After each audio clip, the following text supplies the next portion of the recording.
ભવ્ય રામલલાની ભવ્ય પ્રાણ પ્રતિષ્ઠા મહોત્સવ અયોધ્યામાં યોજાવા જઈ રહ્યો છે। 22 જાન્યુઆરી 2024ના રોજ પ્રાણ પ્રતિષ્ઠા થવાની છે, તેને લઈને તાળામાર તૈયારીઓ અનેક જગ્યાએ થઈ રહી છે।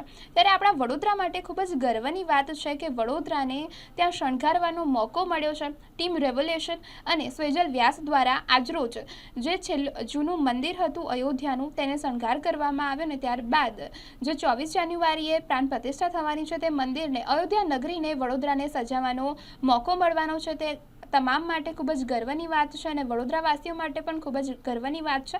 ત્યારે આજરોજ ટીમ રેવોલ્યુશન અને સ્વેજલ વ્યાસ દ્વારા જૂનું મંદિર રામલલાનું શણગારવામાં આવ્યું। જય શ્રી રામ।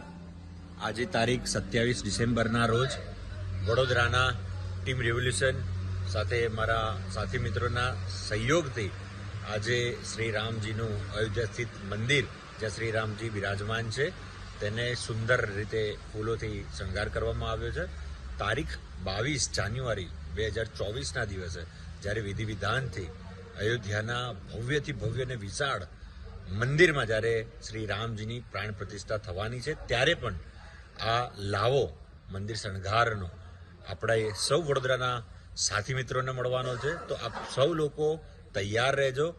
મિટિંગની હું જાહેરાત કરીશ, એ દિવસે આપ સૌ લોકોએ મિટિંગમાં આવવાનું છે। આપણે સૌ ભેગા મળીને શ્રી રામજીનું જેમ અત્યારનું મંદિર શણગાર્યું છે તેવી જ રીતે તેનાથી પણ સુંદર રીતે આપ સૌ લોકો ભેગા થઈને મોટી સંખ્યામાં આ મંદિરનું શણગાર કરીશું। આમાં દરેક વડોદરાના જે કોઈ લોકોએ અમને મદદ કરી હોય, રંજનબેન ભટ્ટ છે, વિજય શાહ છે અને તમામ ક્ષેત્રના લોકો છે, મારા મિત્રો છે, આર્યન ઝાલા છે, તમામ લોકોએ જે મદદ કરી છે, શિવમગીરી છે, એ સૌ લોકોનો અમે ખૂબ ખૂબ આભાર માનીએ છીએ। 2024માં જે રીતે મંદિરની સ્થાપના થાય તેમાં આપ સૌ લોકો ભેગા થાવ। જય શ્રી રામ।